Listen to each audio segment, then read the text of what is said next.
Good evening and welcome to the Personnel Committee meeting. I'm going to jump right into our regular categories for the personnel agenda: retirements, resignations, and terminations. They continue to roll in as we get closer to the end of the school year. Requests for leave of absence. This time of year, we receive sabbatical requests often for the following school year. There's at least one more in addition to what you see under your administrative content, and they'll be on the May 26th board meeting for consideration. Hey, Felicity, what's the cutoff for submission? It's 90 days before the start of the next semester.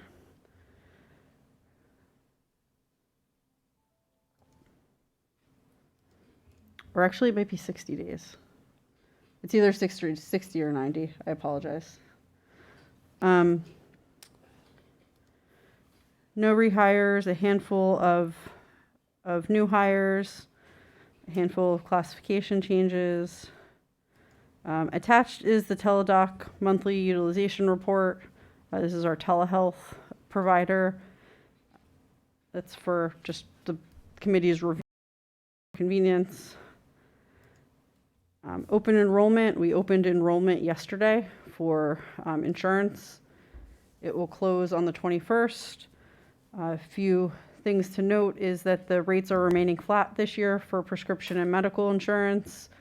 Last year, we had intended to use about $1.1 million in the healthcare fund balance, and because of COVID deferred costs, we didn't end up using any of that. So the recommendation was to use it again this year to keep the rates flat for a second year in a row.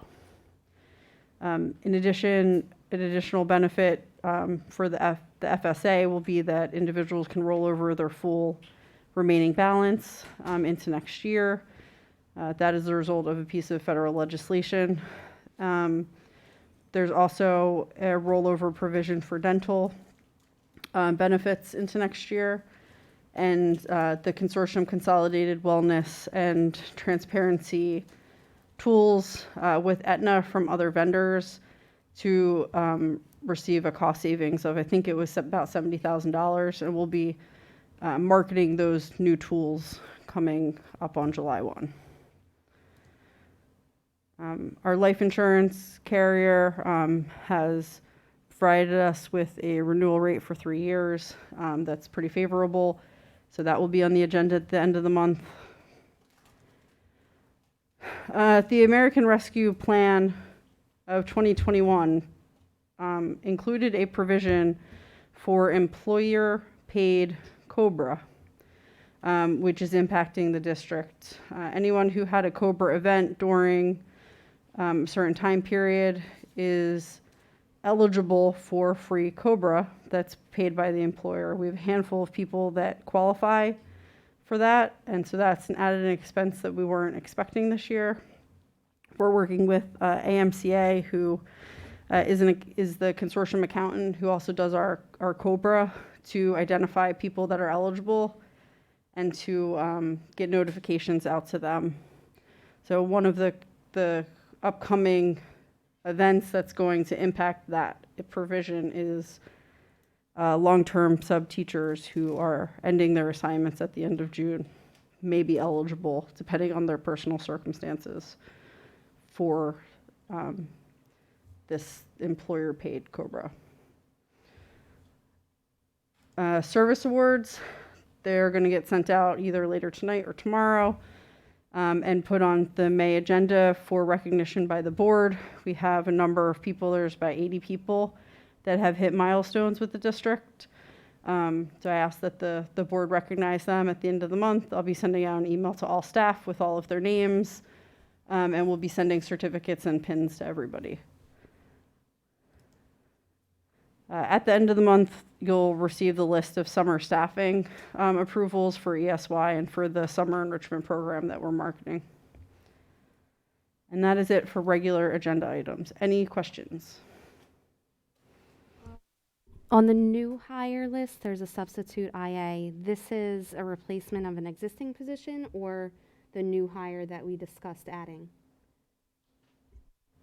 No, this is just a substitute. This, it's not a replacement of any full-time position. Right. Going into probably the end of June and beginning of July is when those position changes for the other ESPA group will come out. The bilingual instructional assistant will certainly be on that. Okay, that's what I was looking for. Thank you. Yep. And then Cobra total. Have a total of eligible recipients or total cost. Right now, we only have 3 individuals who qualify, and they've all become eligible in the last month or so. They will remain eligible until either they have a different qualifying event, become eligible for a spouse's insurance, for example, or come back to work at the beginning of the next school year and have their insurance reinstated as a full employee. But I do believe as assignments end at the end of June, there will be additional people eligible. Thank you. And I just have a comment. Thank you for all of you that have dedicated so many years of service to our district. I've got to say, recognize a few names from when I was at BHS. So I'm glad to still see you're there. And I know that we've got some really lucky kids to have you guys there. So thank you.